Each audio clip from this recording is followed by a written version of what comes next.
Bonjour à toutes et à tous. Merci d'être avec nous pour ce speed condo sur les assemblées de copropriétaires où on va pas nécessairement vous faire un compte rendu global de tout ce que vous devez savoir sur les assemblées, mais on va plutôt aller dans quelques détails, dans les pièges à éviter, puis dans les angles morts qu'on ne voit pas toujours dans la préparation et la tenue des assemblées.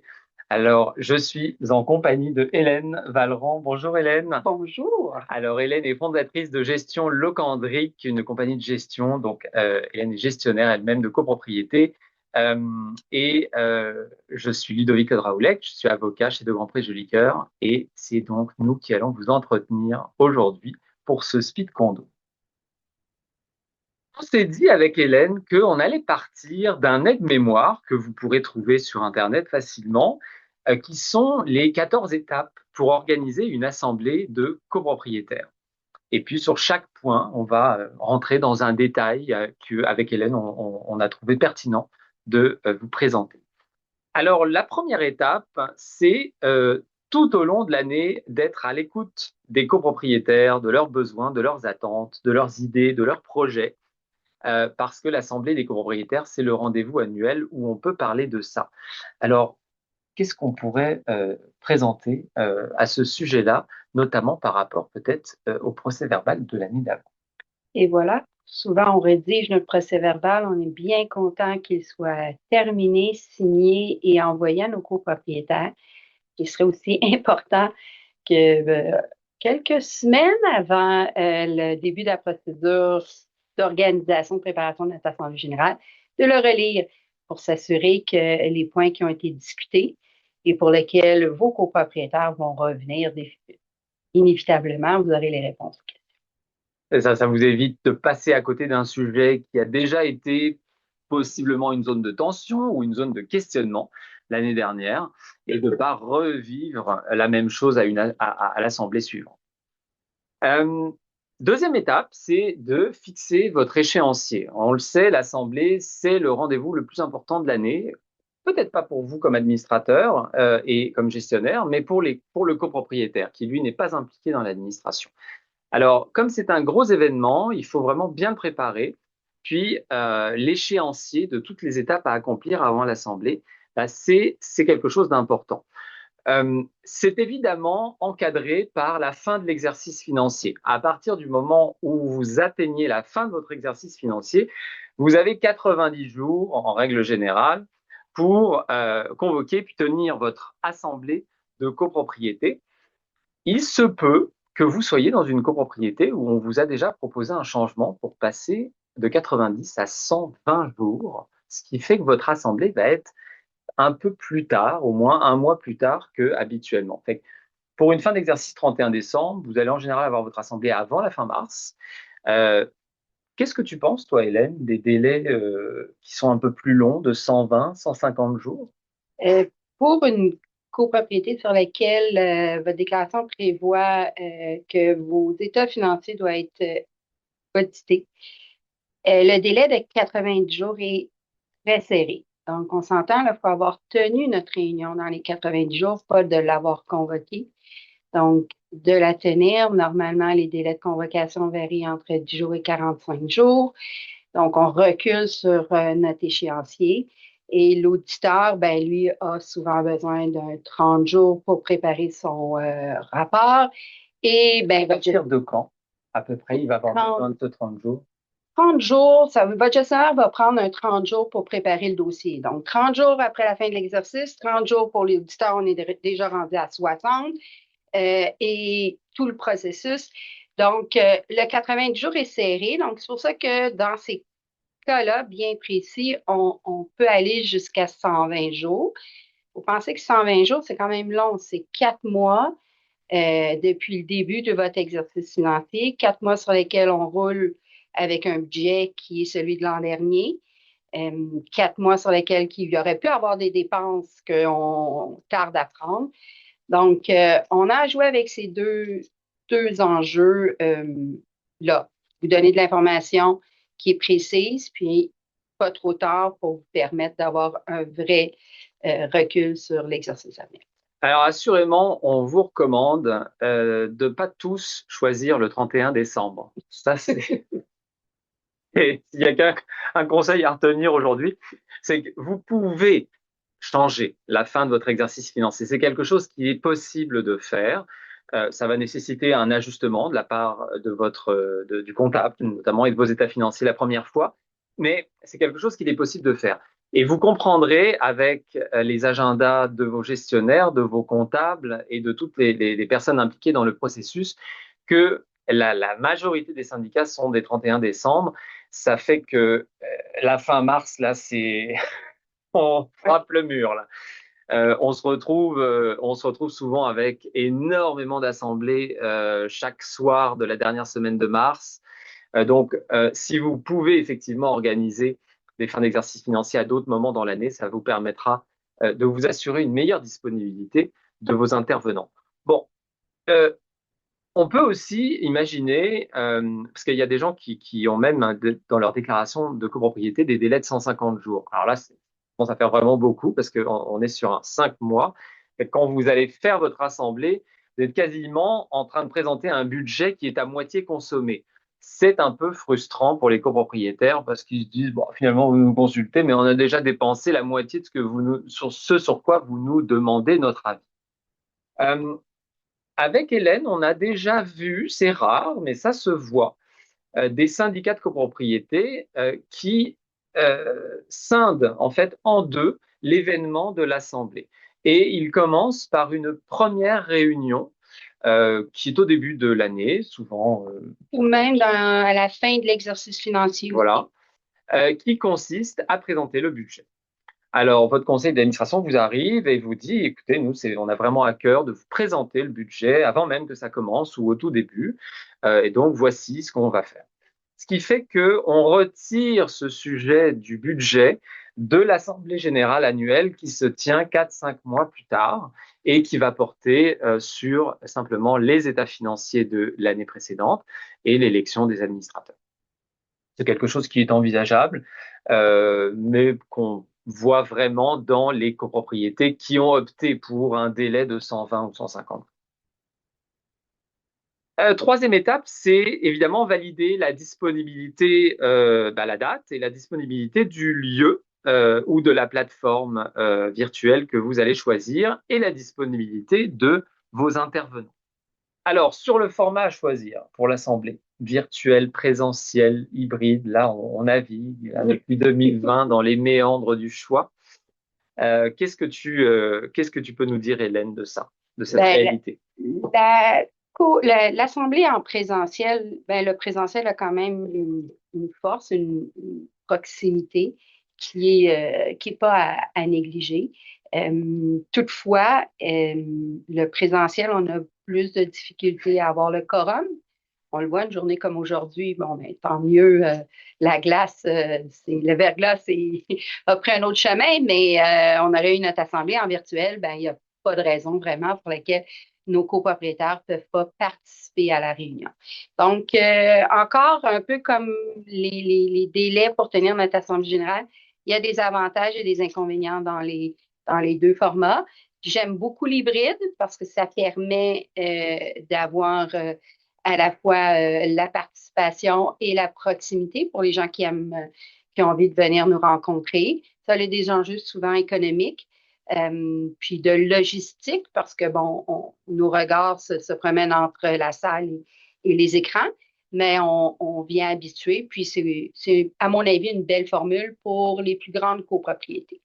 Et pour ce qui est du président de l'Assemblée, on connaît son rôle, qui consiste à passer à travers l'ordre du jour, à s'assurer que les débats se font dans le respect de chacun. Qu'est-ce que tu nous recommandes? Est-ce que ça devrait être un copropriétaire, un administrateur, le gestionnaire, un président externe, un avocat, pas un avocat? Qu'est-ce qu'on peut dire là-dessus?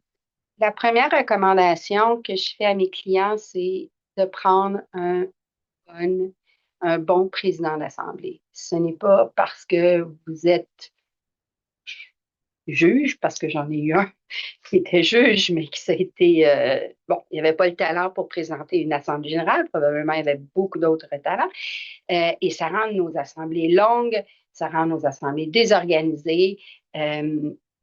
C'est vraiment pour ne pas dire désagréable.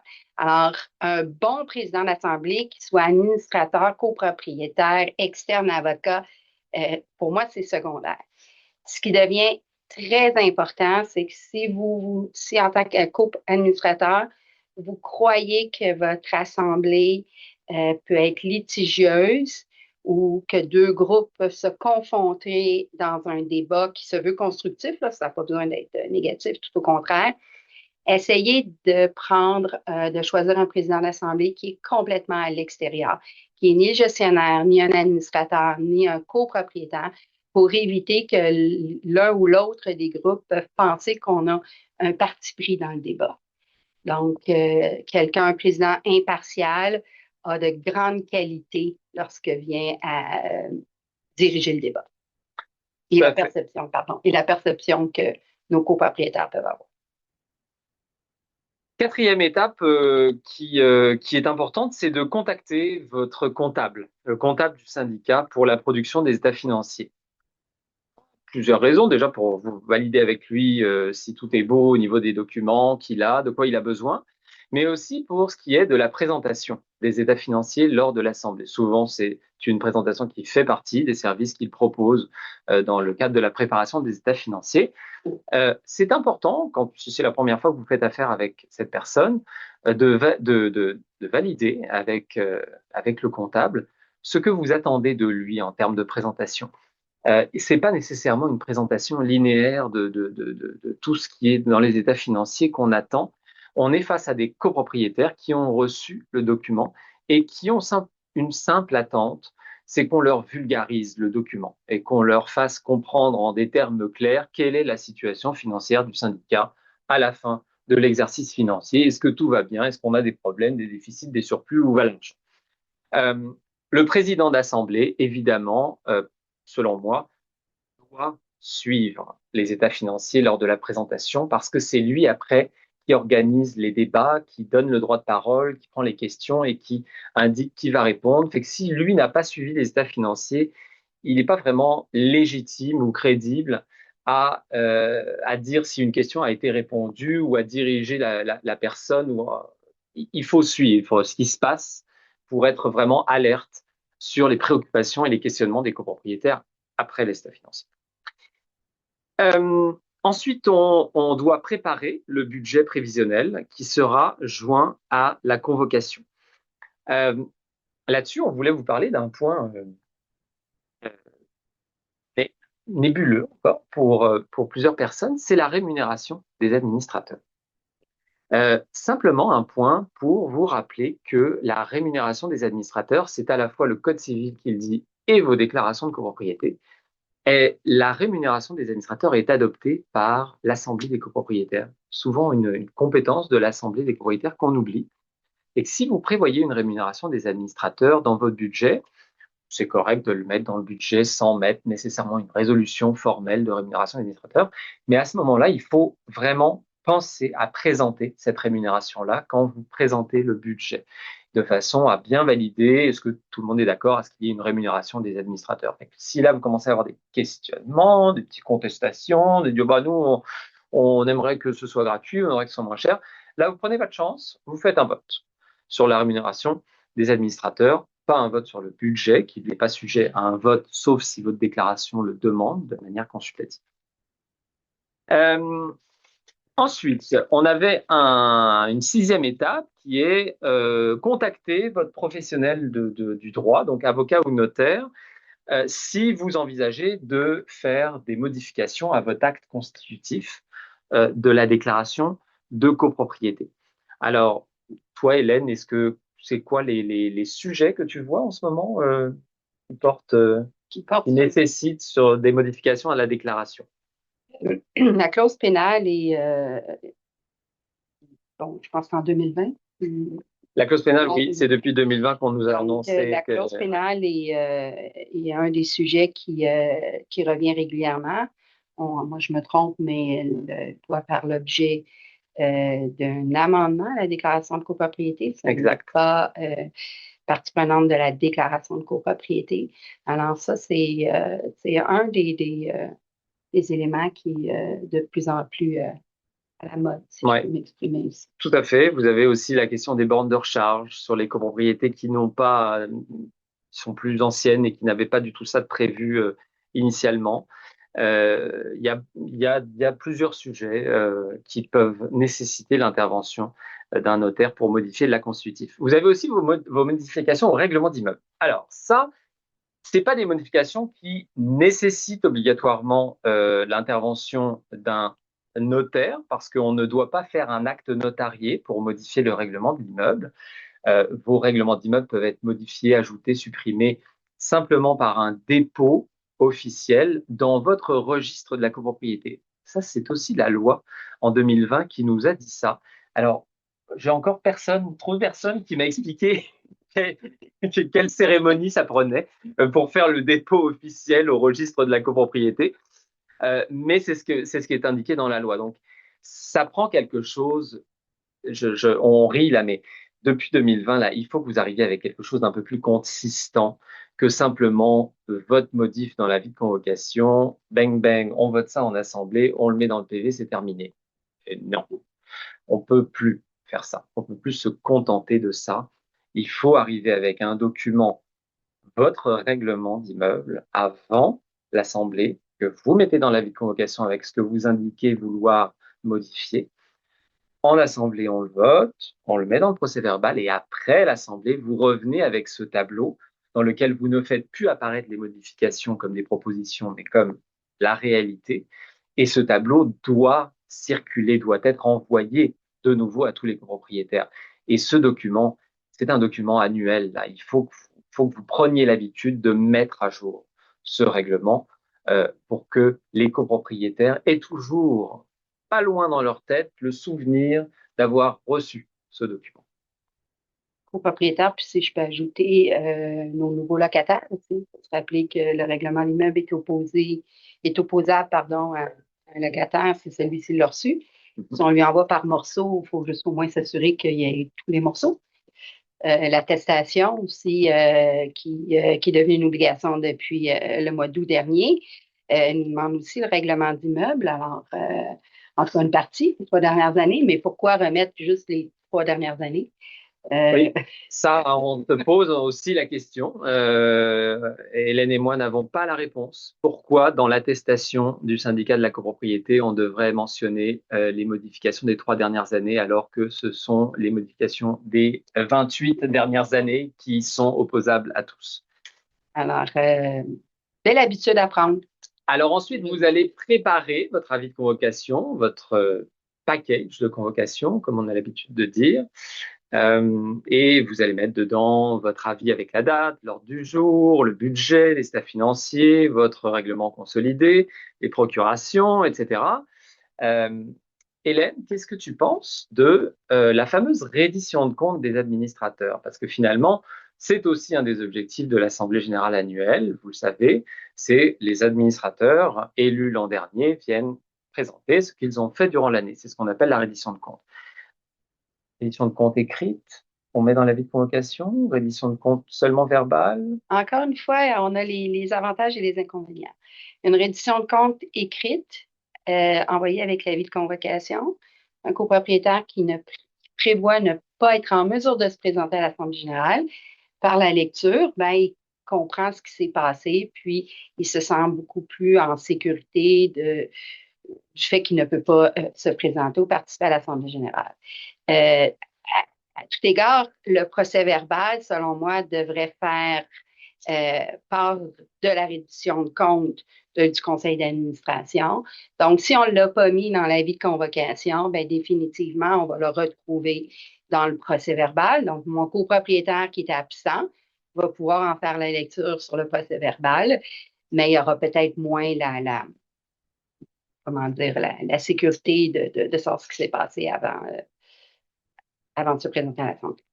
Pour ce qui est des procurations, vous pouvez mettre un formulaire de procuration, un modèle de procuration dans votre avis de convocation. Sachez que ce n'est pas une obligation parce qu'un copropriétaire n'est pas obligé de prendre votre formulaire pour envoyer une procuration. Les choses ont beaucoup évolué depuis 20 ans. Il y a 20 ans, on s'attendait vraiment à recevoir une procuration papier avec une signature manuscrite de la personne, etc. Les choses évoluent. Maintenant, vous savez, vos registres de copropriétaires indiquent votre adresse courriel. Quand on fait une assemblée avec une plateforme d'assemblée virtuelle, on fonctionne avec les adresses courriels. Les gens se connectent avec l'adresse courriel. Donc, on pourrait tout à fait recevoir une procuration simplement par un courriel.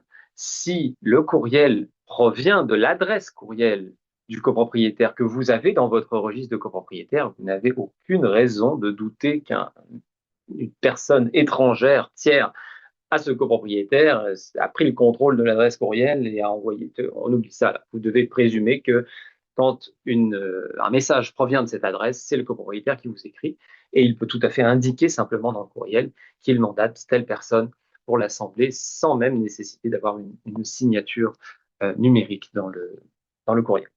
Euh, Peut-être un mot simplement pour recommander que si vous faites un modèle de procuration et que vous proposez par exemple des noms comme mandataires, ça peut être les administrateurs par exemple, on vous recommande vraiment de mettre des propositions de noms et pas des propositions de poste. C'est-à-dire, je désigne n'importe lequel des administrateurs du syndicat. Ça, c'est très compliqué parce que vous ne savez pas ce qui se passe au sein du conseil d'administration et il pourrait y avoir, par exemple, une impasse au sein du conseil d'administration, à savoir quel est l'administrateur qui va représenter les copropriétaires qui ont coché n'importe quel administrateur. Et rendu là, bah, votre procuration ne pourra pas être utilisée si on n'a pas de réponse à cette question au sein du conseil. Ensuite, on vous invite, comme huitième étape, à valider le registre des copropriétaires avant d'envoyer l'avis de convocation. Alors ça, c'est vraiment La base. la base. C'est fondamental, hein. C'est comme quand vous envoyez des avis de cotisation. Il faut que vous envoyiez votre avis de cotisation aux bonnes personnes si vous voulez avoir l'argent. Là, c'est indispensable d'envoyer l'avis de convocation aux bonnes personnes parce que ce sont eux vos copropriétaires et vous avez comme syndicat l'obligation de les convoquer à l'Assemblée générale annuelle. Il suffit que vous en oubliez un, c'est un vice de forme de la convocation qui peut affecter l'intégralité de la validité de l'Assemblée. Alors, votre registre de copropriétaires, bah, vous le regardez. Là. Il y a toujours au moins quelqu'un qui doit le regarder. Normalement, il est tenu à jour à chaque année. Vous allez au registre foncier pour valider qui est bien propriétaire. Ne vous fiez pas que aux notaires qui vous écrivent durant l'année pour vous faire part des transactions. Vous avez parfois des cessions de propriétés entre conjoints, entre parents et enfants qui ne sont pas nécessairement organisées avec un notaire, en tout cas avec le notaire qui va vous contacter pour vous en informer. Vous avez des déclarations de transmission, vous avez des décès, vous avez toutes sortes de choses qui peuvent arriver. Donc, c'est toujours bien important de regarder ça. Et votre registre de copropriétaire, particulièrement si vous faites une assemblée virtuelle, regardez bien si tous les courriels sont corrects. Euh, Parce que parfois, il y a des erreurs cléricales qui se font dans les fichiers, puis vous ne voulez pas avoir ça. Neuvième étape, préparer la répartition des interventions de chacun et leur présentation. Alors ça, c'est le fameux qui dit quoi. Oui, oui. Donc l'objectif du qui dit quoi, c'est une rencontre préparatoire qui peut durer un quart d'heure, une demi-heure, avant l'assemblée, puis vous vous rencontrez avec vos administrateurs ou le gestionnaire. Vous passez à travers l'ordre du jour simplement pour vous assurer de est-ce qu'on va avoir bien une personne qui va être là pour parler de chaque point.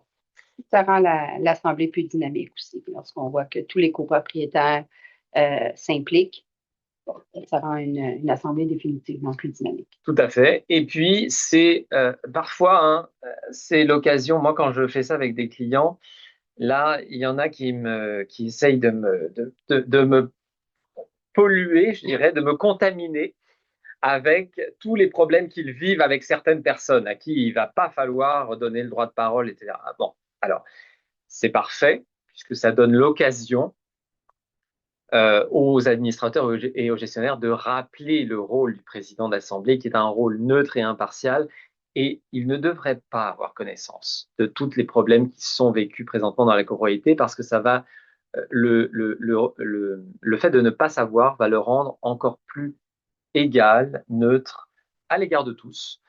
Et c'est pas utile, en fait, qu'on sache quels sont les problèmes et quelles sont les personnes problématiques. En général, on va s'en rendre compte de toute assez façon rapidement. assez rapidement. Euh, Ensuite, faire des rappels auprès des copropriétaires et poser quelques gestes pour s'assurer d'obtenir le quorum. Alors, la course au quorum, Et oui ou non? oui, oui, parce que malheureusement, nos participations aux assemblées générales sont délinquantes. J'utilise le bon terme.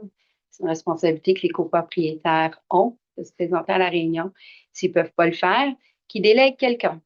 Alors, et malheureusement, euh, pour ceux qui se présentent, pour tous ceux qui ont organisé cette soirée-là ou cet après-midi, de devoir la reporter, c'est toujours décevant. C'est très décevant. Donc, on doit faire la course au quorum. Maintenant, comment se fait la course au quorum? Donc, attention que ce ne soit pas perçu comme le conseil d'administration qui veut prendre le contrôle à l'Assemblée générale. Il faut se rappeler que l'Assemblée générale est là pour l'ensemble des copropriétaires.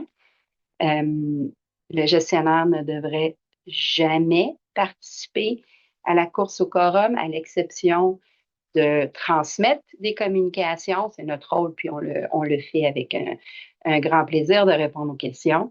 Un gestionnaire ne devrait pas être mandataire d'un copropriétaire. Ça non plus, on doit rester neutre, impartial. Et pour ces raisons-là, je recommande que on recommande à notre copropriétaire de choisir quelqu'un d'autre. Mais on doit le faire. Malheureusement, la course au quorum. Exact. Alors, si vous avez la chance de l'avoir, vous allez donc pouvoir tenir votre assemblée. Règle très importante à se rappeler, l'assemblée, c'est un lieu pour poser des questions. Les copropriétaires sont nombreux en général à une assemblée. Alors oui, l'opinion des copropriétaires est évidemment intéressante comme l'opinion de chacun, mais on est à une assemblée. Alors c'est bien important de se rappeler que nous sommes là pour répondre aux questionnements, aux préoccupations, aux inquiétudes des copropriétaires, mais pas nécessairement pour écouter les opinions qu'ils ont à émettre, particulièrement s'ils ne sont pas administrateurs et qu'ils ne vont pas gérer au quotidien l'immeuble. Évidemment, on est à une assemblée où on est 20 personnes. Bon, on va pas instantanément fermer le micro aux opinions, mais quand vous êtes dans une assemblée à 165, 170 personnes, là, c'est évident que ça va pas marcher parce que on veut être équitable, on veut que tout le monde puisse s'exprimer. Et si les 165 s'expriment, ben, ça ne peut pas fonctionner. Si je peux me permettre, Oui. si vous avez un seul copropriétaire qui s'exprime et qui mobilise le temps et l'énergie, tous les autres copropriétaires qui se sont présentés pour obtenir de l'information et pas nécessairement à l'opinion de leurs voisins, c'est le rôle du président de l'arrêter, de revenir à l'essentiel qui est de recevoir des questions et de transmettre des réponses. Euh, Ensuite, nous avons la finalisation du procès-verbal avec le secrétaire d'assemblée. Alors là-dessus, les deux maîtres mots du PV, c'est concentration et synthèse. Le meilleur PV, c'est celui qui est fait le soir même. Ça, rien qui contredit ça. Vous prenez une demi-heure après l'assemblée pour le finir, puis c'est fini. Il y a quasiment rien à changer. Évidemment, dans les faits, on est souvent un peu fatigué après une assemblée, fait que c'est rarement comme ça que ça se passe. Vous pouvez enregistrer l'assemblée, le secrétaire d'assemblée peut enregistrer l'assemblée. L'unique objectif d'un enregistrement d'assemblée, c'est pour les fins du procès-verbal. Pour les fins de la rédaction du procès-verbal, les enregistrements audio sont ensuite détruits, ils ne sont pas conservés, ils ne sont pas envoyés aux copropriétaires. Le seul produit fini qui résulte d'une assemblée, c'est un procès-verbal qui fait état des délibérations, des décisions qui ont été prises. Justement, à propos de destruction, euh, vous pouvez détruire les enregistrements audio et même en fait les procurations dans un délai qu'on estime, nous, à peu près à 135, 150 jours après l'Assemblée, qui correspond à vraiment la prescription de toute contestation d'Assemblée qui doit se faire dans les 90 jours de l'Assemblée. C'est pas nécessaire, en fait, vous devez vraiment garder le procès-verbal et le registre des présences, mais tout ce qui est registre de vote, etc., ça n'a pas besoin d'être conservé au-delà du délai de contestation. Tout à fait. Si je peux juste ajouter, le secrétaire d'Assemblée peut être, je ne voudrais pas, il est souvent désigné à l'avance, un moyen que le conseil d'administration puisse, dans les premières, des 14 étapes qu'on vient de parler, là, dans la première ou la deuxième, choisir son secrétaire d'Assemblée qui va être définitivement entériné par les copropriétaires. Un procès verbal, ça se prépare aussi avant l'Assemblée. On n'arrive pas avec une page blanche. Et il existe, et je vais ajouter ça, il existe maintenant une panoplie d'outils euh, qui va vous permettre à la fois d'enregistrer, de rédiger le procès verbal, de rédiger ce que moi j'appelle ma to-do list pour l'année à venir. Tout ça de façon automatique, il ne nous reste plus qu'à reviser. Et on sait que reviser prend beaucoup moins de temps que rédiger. Alors voilà, utilisez-les, les outils. Il y en a qui sont gratuits, il y en a d'autres qui sont payants, mais ne vous en passez pas. Et la to-do list dont on parle, Hélène, c'est justement la dernière étape avant de profiter d'un repos bien mérité après votre assemblée.